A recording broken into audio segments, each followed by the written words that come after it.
বিসমিল্লাহির রহমানির রহিম। হে সমস্ত জগতবাসী, আজ আমি শামীম আলী চিশতি আপনাদের সামনে যে ধরনের আলোচনা নিয়ে হাজির হলাম, সে আলোচনাটি বুঝে নিতে পারলে তার জীবন ধন্য হবে। সে আলোচনাটি হলো, দেখুন, মানুষ কিন্তু আল্লাহকে ডাকে, আল্লাহর ইবাদত করে, আল্লাহকে খুশি করার জন্য অনেক কিছু করে, কিন্তু সে আল্লাহকে কি করে? দেখে শুনে এবং আল্লাহকে দেখতেছে, আল্লাহকে বুঝতেছে, কিন্তু তারা আল্লাহকে অপমান করে দিচ্ছে। আল্লাহকে অপমান করে দিচ্ছে কেমন করে? দেখুন, যারা আল্লাহকে নিয়মিত ইবাদত করে, নিয়মিত আল্লাহকে ডাকে, আল্লাহকে ভয় করে, কিন্তু সে আল্লাহকে প্রকাশ্যে অপমান অপদস্থ করতেছে।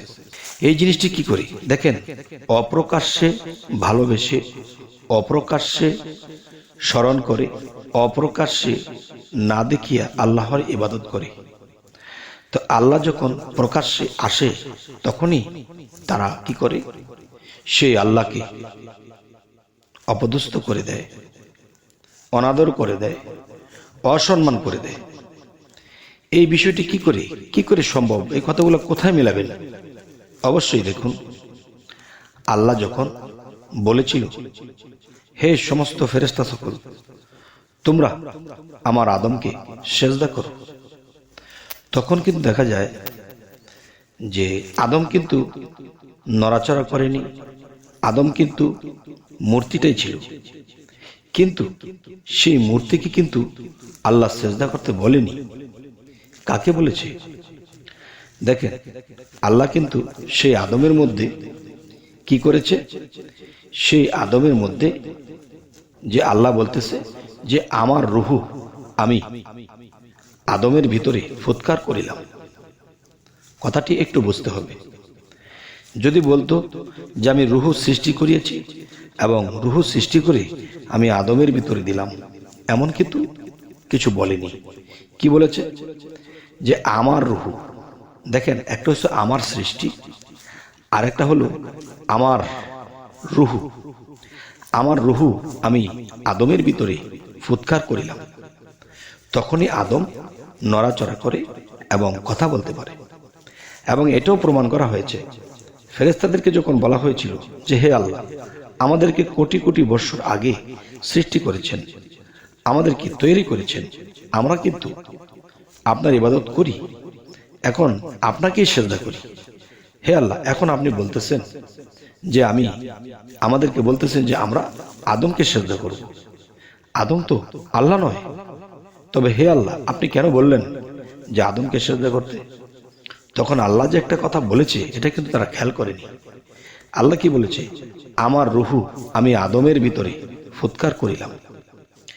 তাহলে আপনার ভাণ্ডে বা যে কোনো একটা জীবদেহ বা কোনো মানুষ, তার মধ্যে যদি আত্মা বের হয়ে যায় বা রুহু বের হয়ে যায়, তখন সে কিন্তু ধাপাস করে মাটিতে পড়ে যাবে।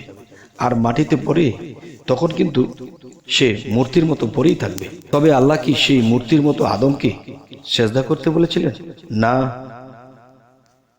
তিনি বলেছেন সেই জীবিত আদমকে।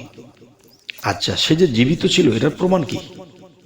এটার প্রমাণ হলো, আল্লাহ কিন্তু এটিও বলেছে যে আদমের কালবের ভিতরে আমি শাহ আলাহির বারামখানা, আমি সেখানে বসত করি। আচ্ছা, তারপরে আরেকটা পরীক্ষা করেছে যে দেখো, তোমরা কোটি কোটি বছর আগে তোমাদেরকে সৃষ্টি করা হয়েছে, তোমরা সৃষ্টির অনেক কিছুই জানো, তবে তোমাদের মধ্যে সবচেয়ে কঠিন বিষয়গুলো তোমরা আমার এই আদমকে জিজ্ঞাসা করো। তখন সে আদমকে যখন জিজ্ঞাসা করেছে, আর ফেরেশতারা কোনো নর্মাল কথা জিগায়নি, খুব কঠিন কঠিন সৃষ্টিতত্ত্ব, আত্মতত্ত্ব, দেহতত্ত্ব অনেক কিছু জিজ্ঞাসা করেছে, কিন্তু আদম টাস করে বলে দিয়েছে। আদম তো মাটি দিয়ে মাত্র একটা মূর্তি বানালো, তার কি বলার সাধ্য আছে? না। আল্লাহ কি বলেছে? আমি আদমের মধ্যে আমার রুহু ফুৎকার করেছি। তার মানে সেই রুহু যখন আদমের ভিতরে চলে গেল, তার মানে সেই আদমের ভিতরে আল্লাহ নিজেই চলে গেল। আর আল্লাহ নিজে চলে গিয়ে সেই হৃৎপিণ্ডে কিংবা সেই কালবের মধ্যে আল্লাহ অবস্থান করছে। তখন আল্লাহ কিন্তু এটাও কোরআনে বলেছে যে নিজেকে পবিত্র করলো সেই সফল কাম। সফল কাম কেন? এই জন্যই সফল কাম যে আল্লাহ কি বলেছে, যে নিজেকে পবিত্র করলো তার মধ্যে আল্লাহ রূপে সেখানে বিলীন হন। সুবহানাল্লাহ। তাই আজকের আলোচনা আমি যেটি বোঝাতে চাচ্ছি, হে সমস্ত জগতবাসী, যে যখন আদমকে সেজদা করা হয়েছে তখন কিন্তু আদম আকবর বলেনি, তখন কিন্তু এমন কথা বলেনি যে আদম সুফি আকবর, না, তিনি ফেরেশতা সকল কি বলে সেজদা করেছিল? সেজদা করেছিল আল্লাহু আকবর। তার মানে আদমের কালবে আল্লাহ বসে আছে, তখন এখানে আল্লাহু আকবর বলে যখন সেজদা করা হয়েছে তখন আদমের কালবে বসে আল্লাহ এই সেজদাটি প্রকাশ্যে নিয়ে গেল। আচ্ছা, তো প্রকাশ্যে সেজদা নিয়ে গেল, কিন্তু অপ্রকাশ্যে আমরা কিন্তু সেজদা করি, অপ্রকাশ্যে আল্লাহকে না দেখিয়া ভজনা করি, না দেখিয়া ইবাদত করি। তবে এখানে যে আসল কথাটি বলতে চাচ্ছি সেটি হলো, দেখুন যে সেই আদি আদমের ভিতরে আল্লাহ রূহ ফুৎকার করেছিল। বর্তমানে যে আদম বা মানুষ আছে যারা নিজেকে পবিত্র করেছে তাদের মধ্যেও কিন্তু আল্লাহর রূহ ফুৎকার করা আছে। আর সেখানে যদি মানা হয় তাহলে রাসূলকেই মানা হয়, আর রাসূলকে মানলে আল্লাহকে মানা হয়। তাহলে বলতে চাই যে প্রকাশ্যে কিভাবে মানুষ আল্লাহকে অপমান অপদস্থ করে।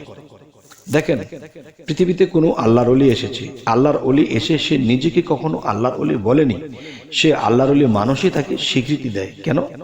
তার দ্বারা অনেক কারামত ঘটেছে, সে কিছু বলে দিলে তা হয়ে গেছে। 12 বছর সন্তান হয় না, বলে দিয়েছে তোমার আসতেছে বছরের মধ্যে তোমার সন্তান হয়ে যাবে, কিন্তু হয়ে গেছে। তাহলে বোঝা গেল কি তিনি যা বলে ঠিক তাই হয়। তখনই বুঝতে হবে সেই আদমের মুখ দিয়ে আল্লাহ নিজেই সেই কালবের মধ্যে বসে আদমের মুখে কথা বলে এবং যা বলে তাই ফলে। তাই শামীম আলী চিশতি হয়ে আমি যা কিছু বলতেছি আপনাদেরকে অবশ্যই এই কথাগুলো জ্ঞানের দ্বারা বুঝে নিতে হবে।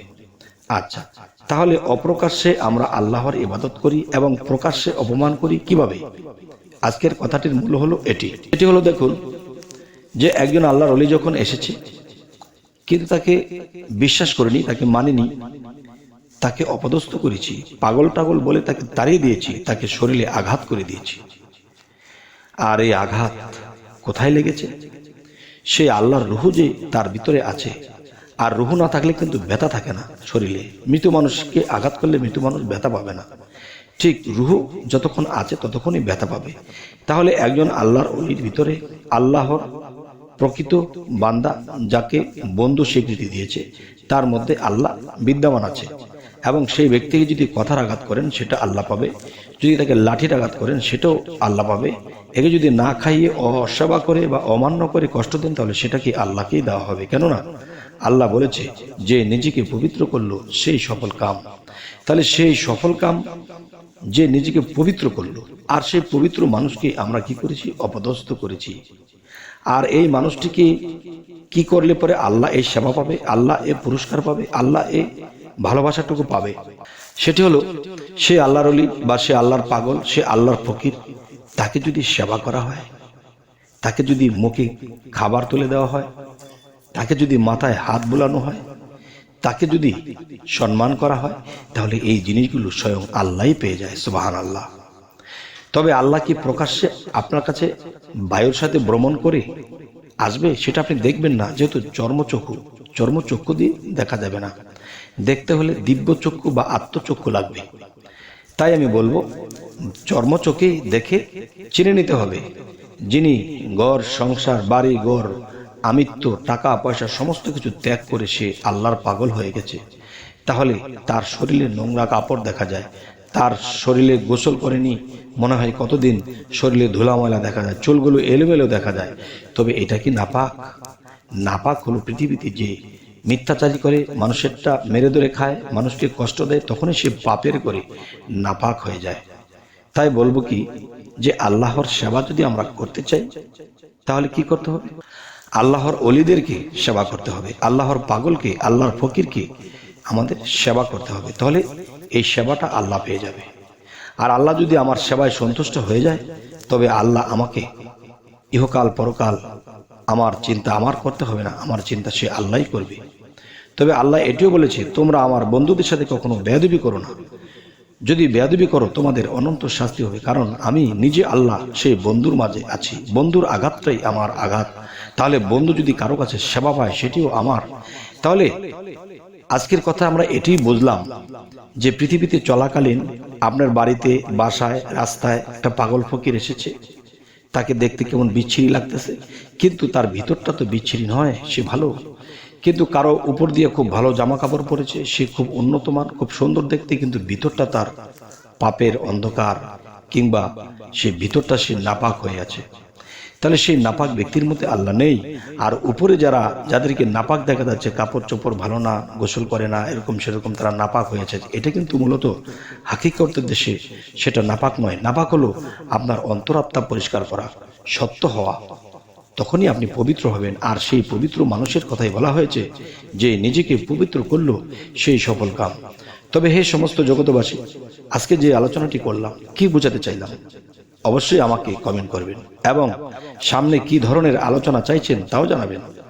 এবং যদি ফেসবুক হয়ে থাকে তাহলে ফলো করে রাখবেন, পরবর্তীতে যেন ভালো আলোচনা এনে দিতে পারি। তো সকলে ভালো থাকবেন। আল্লাহ হাফিজ।